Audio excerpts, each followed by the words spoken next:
سنة 1996. في الغرب الجزائري اختفى شخص اسمه عمر من مواليد سنة 1979 بعد خروجه من منزله ورغم محاولات العائلة للعثور عليه، لكن بدون جدوى. إلى غاية سنة 2024 عثرت الشرطة على شخص محتجز في إسطبل داخل أحد منازل القرية، وهذا الشخص كان الفتى عمر المختفي لأكثر من 26 عاماً.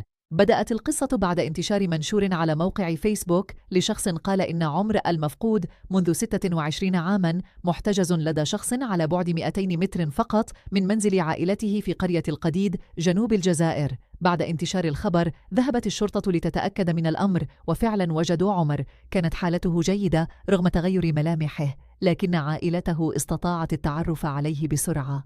كان عمر يسمع أقاربه ويراهم من فتحة صغيرة في الإسطبل، لكن الغريب في الأمر أنه لم يكن يستطيع الصراخ أو الهروب.